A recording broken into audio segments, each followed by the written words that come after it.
Now, close your eyes and imagine a palace. Golden rooftops glinting under the rising sun. Courtyards so silent, you can hear the flutter of silk robes. In this hidden world, the most important creature was not a general, nor a noble, nor even the emperor himself, but a tiny lion dog nestled in the folds of royal sleeves. This is no ordinary dog. This is the Pekingese, a creature born of legend, bred in the shadows of dynasties, and carried through time on silken paws. In today's journey, we won't just learn about a breed. We will travel through myth, royalty, war, survival, and modern devotion. And as we begin, I invite you to sit back, relax, and lose yourself in the story of the Pekingese. Because this isn't just about a dog, it's about identity, loyalty, power, and heart. Imperial Lion Dog of China, a legendary history.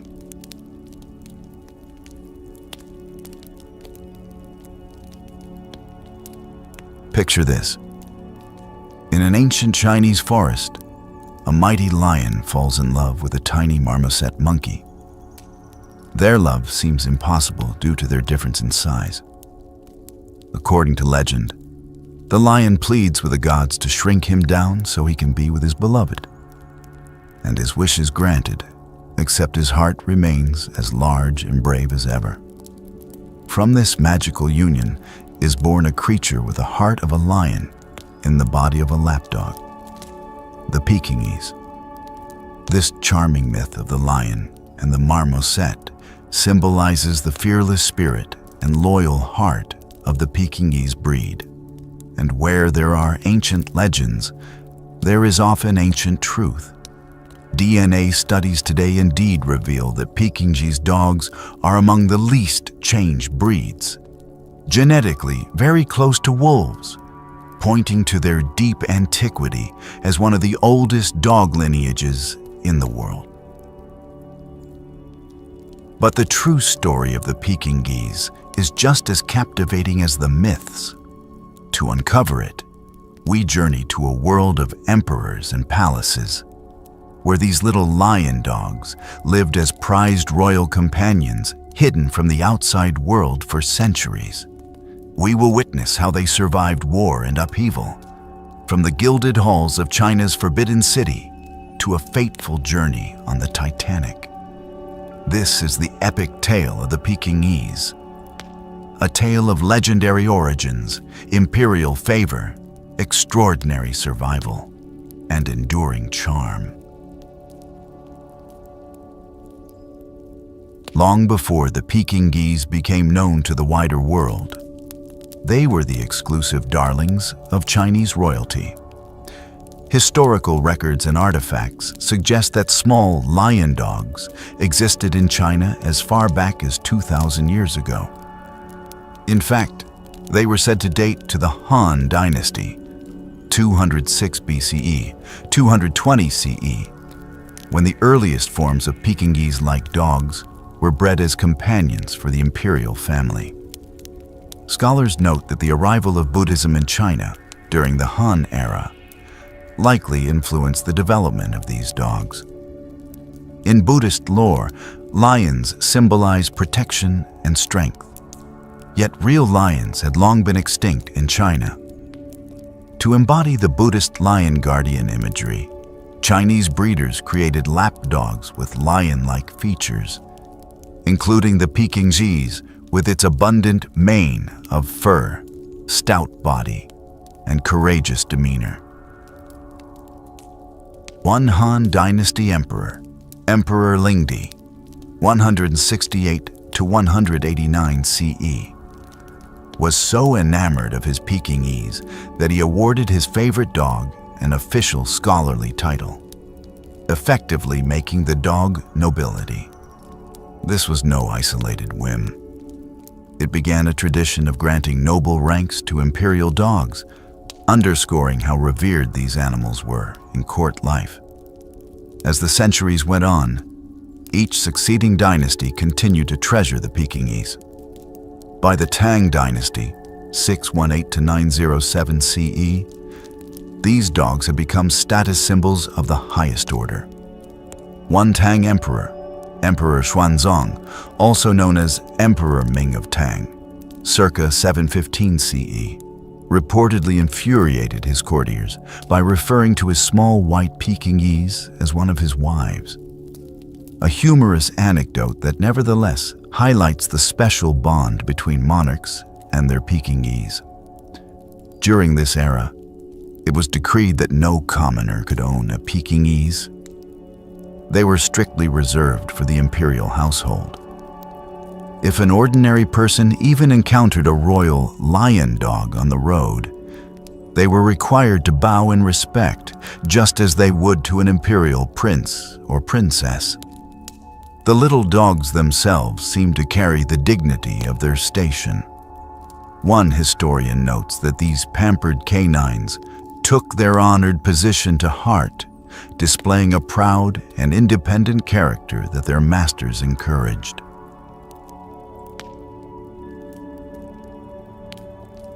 Over time, imperial breeders developed specific traits to enhance the Pekingese's lion-like appearance and their suitability as palace pets. The ideal lion dog was described in almost poetic terms. Let the lion dog be small. Let it wear the swelling cape of dignity around its neck. Let its forelegs be bent, so that it shall not desire to wander far or leave the imperial precincts. Indeed, Pekingese evolved a distinctive high-stepping, rolling gait and slightly bowed legs. Folklore says this was deliberately bred into them so these cherished pets wouldn't run off too quickly from the imperial courtyards. Everything about the breed's look was meant to exude dignity and lion-like grandeur in miniature. They have a flat, pushed-in nose, large round eyes, a wide jaw, and a mane of long fur around the neck and shoulders, giving them a proud, ruffled silhouette. Their compact bodies are low to the ground, supported by short, muscular legs. And they often carry their feathery tails arched over their backs, much like the flourish of a lion's tail. Even in temperament, these dogs acted as if they knew they were of royal blood, courageous, sometimes aloof with strangers, and utterly confident. The Pekingese was bred for looks and personality rather than utility, and emperors liked that these little dogs could be bold and stubborn. They were not bred to be fawning or subservient, but to have a mind of their own.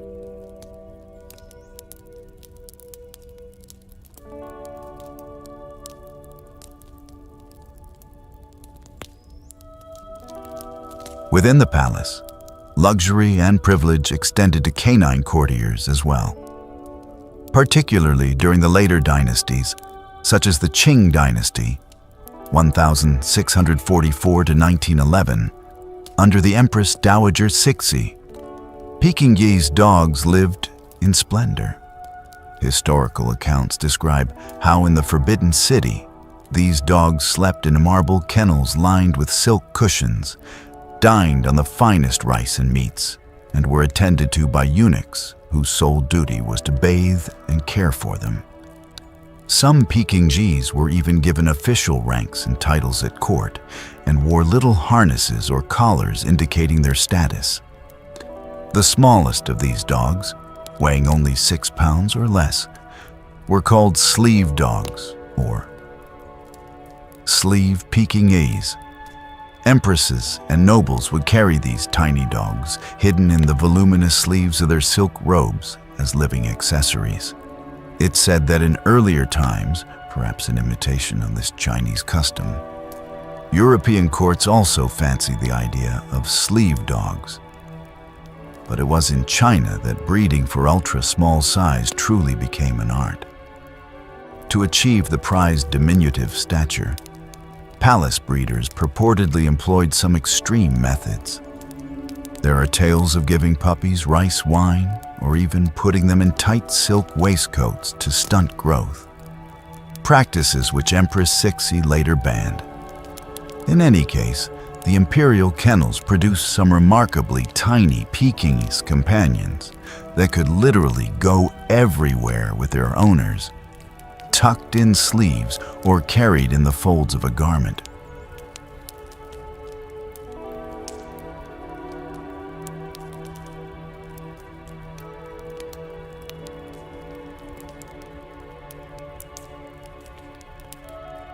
The exclusivity of the Pekingese was guarded zealously. Stealing a Pekingese from the palace was said to be punishable by death. That's how precious these dogs were considered. Palace servants and eunuchs themselves risked torture or execution if they tried to smuggle out the emperor's prized dogs.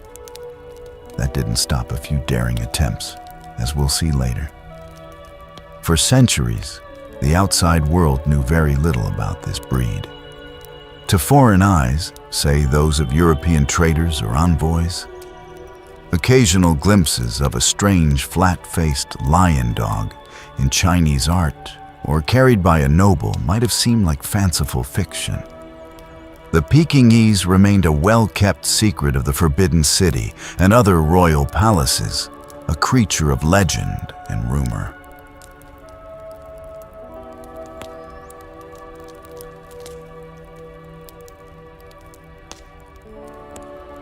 The world of the Pekingese came to a violent crossroads with Western history in the mid-19th century. Imagine Beijing, Peking, 1860, the Second Opium War rages. On the outskirts of the capital, British and French troops lay siege to the magnificent old summer palace, Yuanmingyuan, the cherished retreat of the Qing emperor.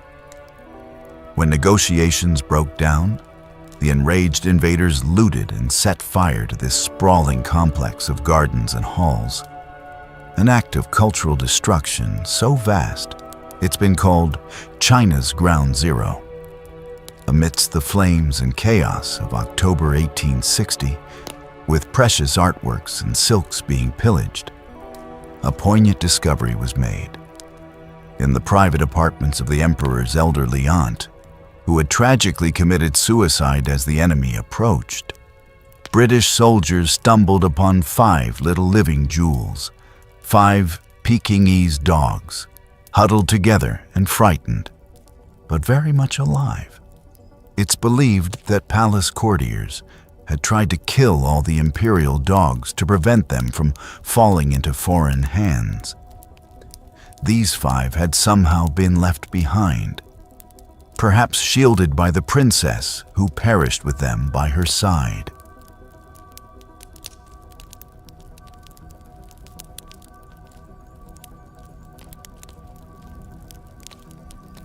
One of the soldiers on the scene, Captain John Hart Dunn, scooped up a lone Pekingese, reportedly the tiniest of the group, weighing only a few pounds, and took her with him.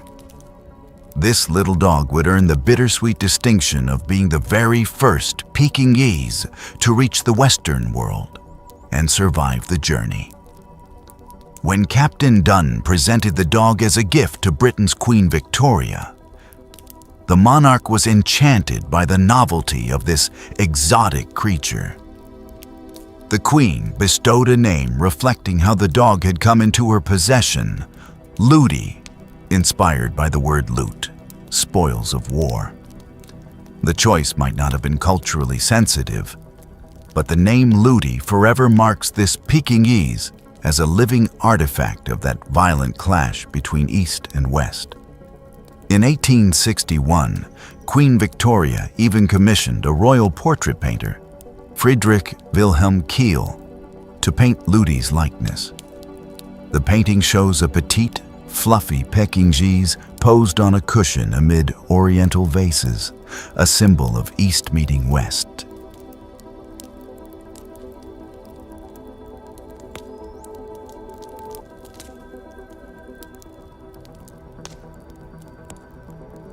Ludi, 1861.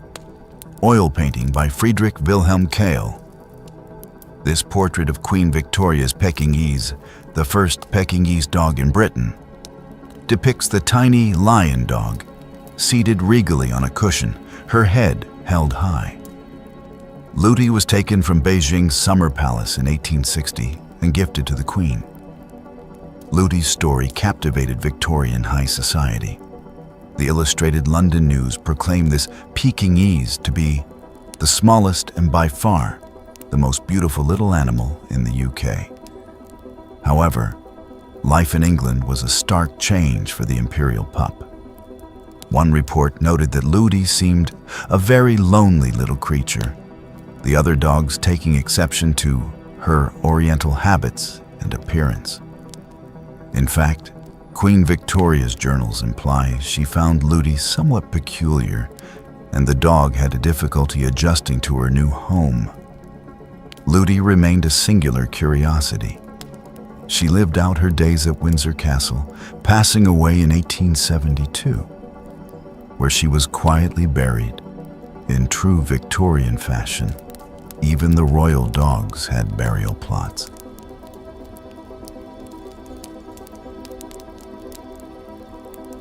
Meanwhile, the other 4 Pekingese from the Summer Palace had been distributed among British aristocracy.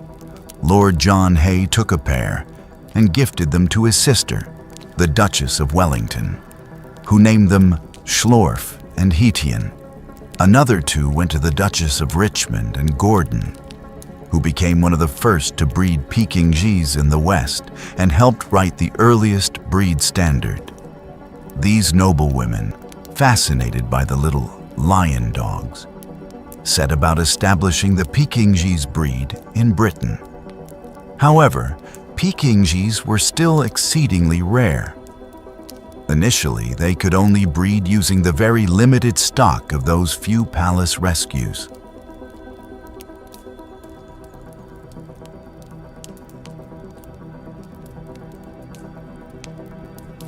Over the next decades, more Pekingese slowly trickled out of China, often under dramatic or secretive circumstances. In 1896, a Pekingese dog named Ah Kum was smuggled out of China in a crate of Japanese deer bound for Britain, a daring subterfuge, since theft of a palace dog was punishable by death in China. Ah Kum became a foundational sire for the breed in England, greatly expanding the gene pool of British Pekingese. Toward the end of her life, Empress Dowager Cixi herself, perhaps reluctantly acknowledging the West's fascination with her dogs, presented several Pekingese as diplomatic gifts. Financier J.P. Morgan received a Pekingese from the Empress, and in 1905, one was given to Alice Roosevelt, the daughter of U.S. President Theodore Roosevelt. Alice named her imperial gift Manchu, a nod to the dog's Chinese heritage. Another foreign recipient was Dr. Frederick Houston, an Irish surgeon who had helped defeat a smallpox epidemic in China. In gratitude, the Imperial Court honored him with a pair of prized Pekingese in 1908. Dr. Houston brought these dogs, aptly named Chung and Lady Lee, home to Ireland and established one of the first Pekingese kennels there.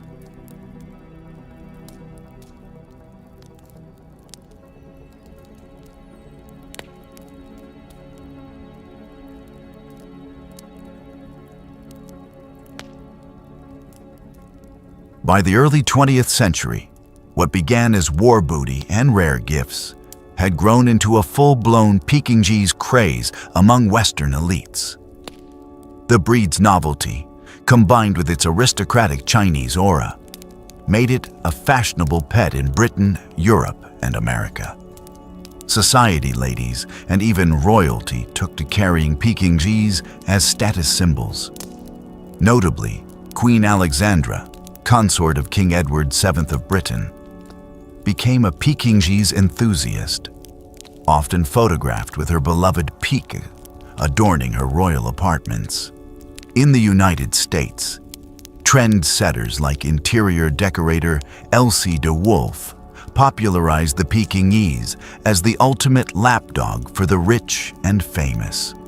Owning a Pekingese in the 1910s and 1920s was akin to flaunting a piece of old China mystique. For close to 50 years, Pekingese dogs ranked among the most popular and coveted toy breeds in Western high society.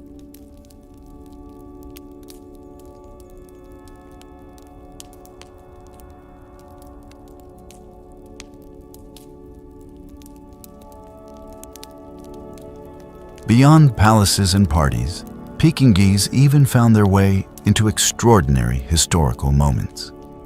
In April 1912, as the luxury liner RMS Titanic made its ill-fated maiden voyage, at least one Pekingese was on board among the first-class passengers' pets. This little dog, aptly named Sun Yat-sen, after the Chinese revolutionary leader, belonged to Henry and Myra Harper, an American millionaire couple. Henry was heir to Harper and Row Publishers. When the Titanic struck an iceberg and the order came to abandon ship, the Harpers refused to leave without their cherished Pekingese. Luckily, Sun Yat-sen was a small dog, easy to carry. The couple managed to bring him along into Lifeboat 3, wrapped in a blanket. In the confusion, no one objected to a stowaway pet, and all three of them survived the night as the ship sank. Sun Yat-sen became one of only 3 dogs, and the only Pekingese known to have survived the Titanic disaster.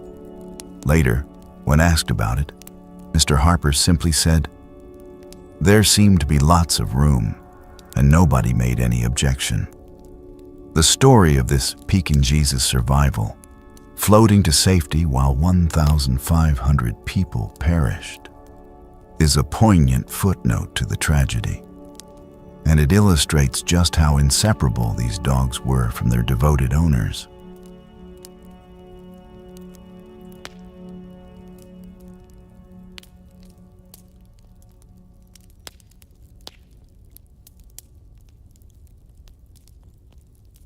Meanwhile, back in China, the fortunes of the Pekingese breed were in peril. In 1911, the ancient Imperial system collapsed when the Qing dynasty was overthrown. With the monarchy gone, the Forbidden City was stormed and ransacked by revolutionaries. The once sacred imperial dogs were no longer symbols of divine right. In fact, they became targets of anger as emblems of the old regime. It's said that many Pekingese in Beijing were killed or scattered during the upheaval of the Xinhai Revolution and the chaotic years that followed. Ironically, the very survival of the Pekingese as a breed now depended largely on those specimens that had been sent abroad to Europe and America. Western breeders became the custodians of the lion dog legacy, even as it nearly vanished in its homeland. In a twist of fate, the West, which first encountered the Pekingese through war, ended up preserving and propagating the breed, while China underwent tumultuous change.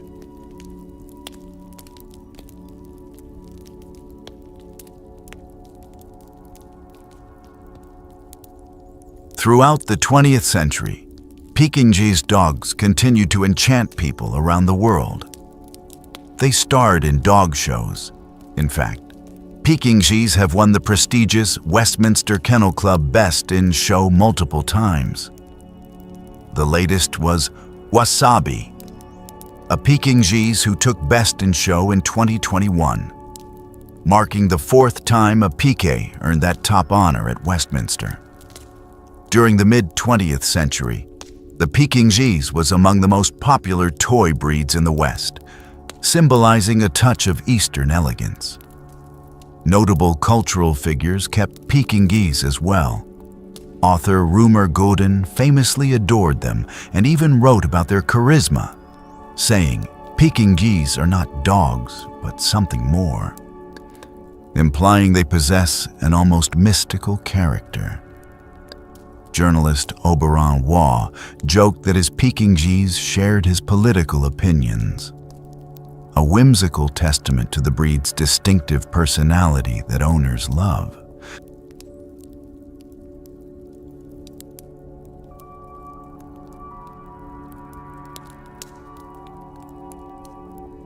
By the turn of the 21st century, the Pekingese's popularity had waned a bit in favor of other small breeds. For example, the similar-looking Shih Tzu has eclipsed the Pekingese in many places. Breeding styles also changed the dog's appearance.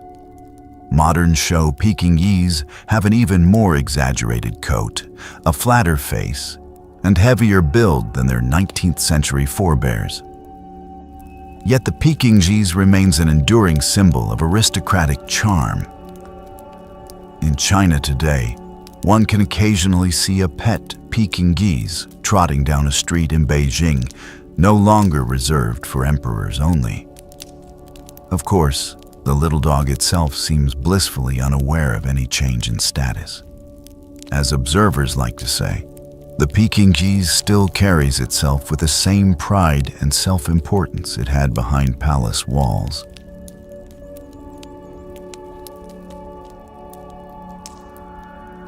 Now that we've traced the remarkable journey of the Pekingese through history, let's take a closer look at what makes this breed so unique and instantly recognizable.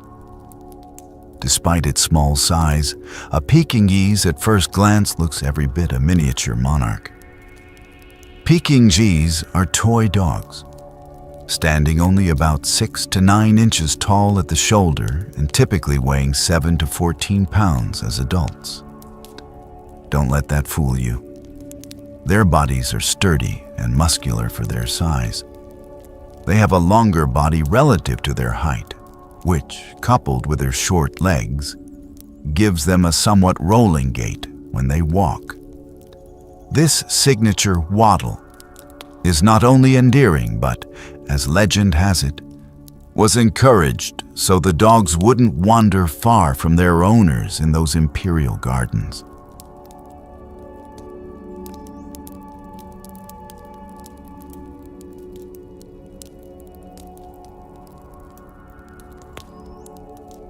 The Pekingese wears a profuse double coat that forms a lion-like mane around the neck and shoulders.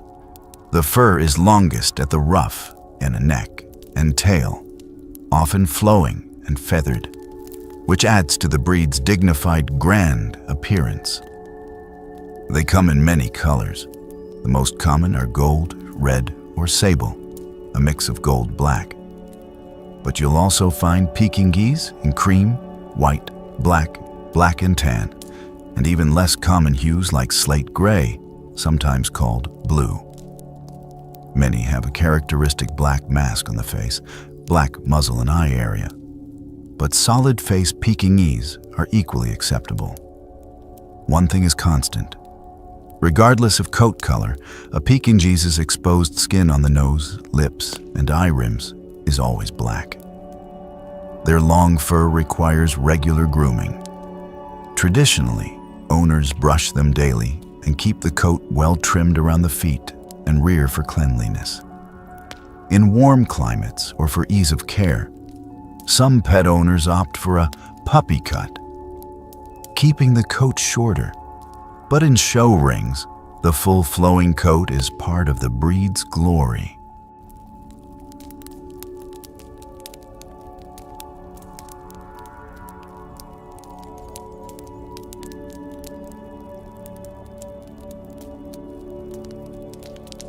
Perhaps the most defining features of the Pekingese are its face and eyes. Centuries of selective breeding produced a very flat face with a short, upturned nose.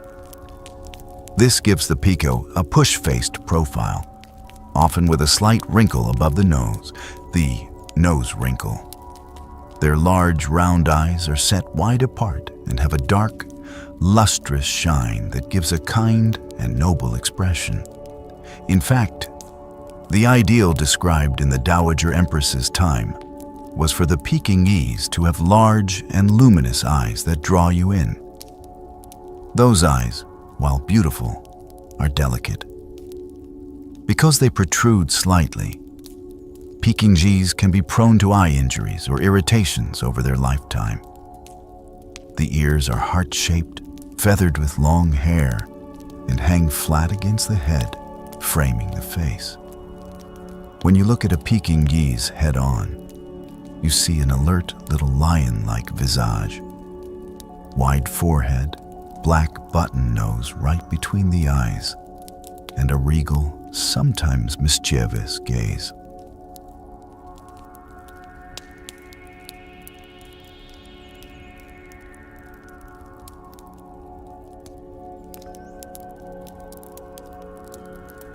If you ask Pekingese owners to describe their dog's temperament, one word you'll hear often is dignified.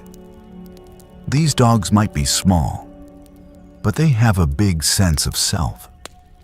A Pekingese tends to be loyal and affectionate with its family, often choosing one person as its favorite to follow devotedly. Yet they are also famously independent and strong-willed. Remember, for centuries they were pampered by courtiers and never bred to obey commoners. So in modern times, they often carry a bit of that entitled air. An old saying is that the Pekingese doesn't belong to you, you belong to the Pekingese. In other words, they expect to be treated with the respect due a little prince or princess. The American Kennel Club notes that these dogs were bred for centuries to be dignified and independent, largely unconcerned with the desires of those around them, and jokes that in the Pekingese mind, you are the servant in the relationship. They are brave, sometimes even to a fault, and will stand their ground.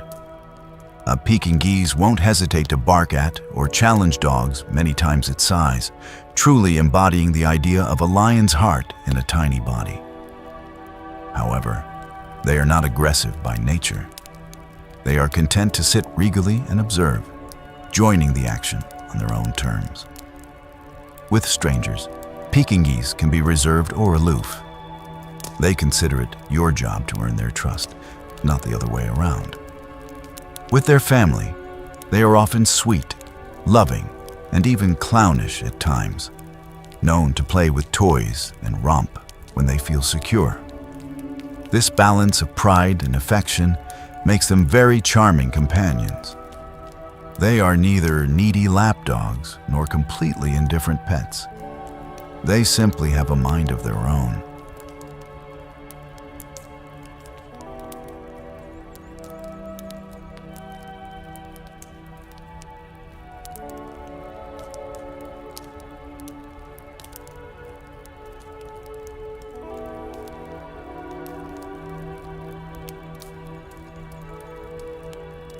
The Pekingese's unique physique means they do require some special care. That flat face, which makes them so cute, also means they can have snorting, snoring, and potential breathing difficulties if overexerted or exposed to heat. Pekingese do not tolerate high temperatures well and are strictly indoor dogs. In hot or humid weather, they must be kept cool, as they can overheat quickly due to their shortened airways. Their large eyes require monitoring and cleaning.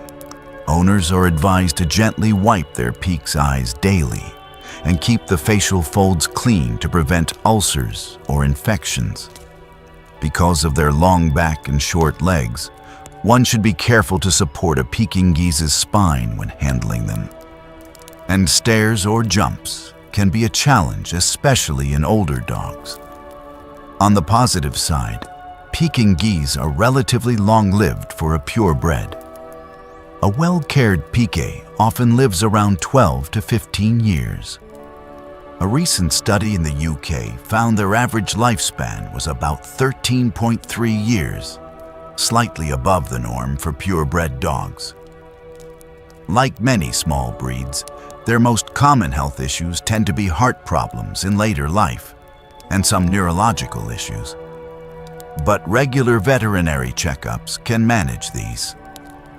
Notably, due to concerns about their very flat faces, kennel clubs in some countries have updated the breed standard to discourage overly extreme flatness and ensure the dog has at least a noticeable muzzle for healthier breathing.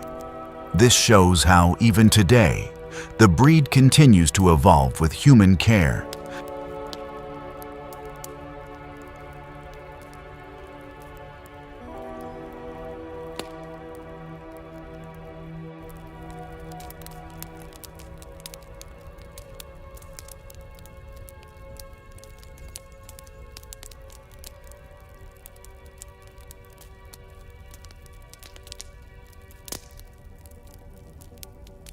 In terms of training and activity, Pekingese present an interesting mix.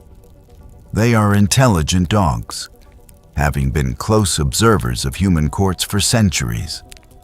But they are not the easiest breed to train in obedience. Their independent streak means they often ask, "Why should I?" when given a command. Using positive reinforcement and making the dog think it's their own idea is key. They are typically not high energy. A Pekingese is content with short daily walks or play sessions. In fact, they often prefer a dignified stroll to any vigorous exercise.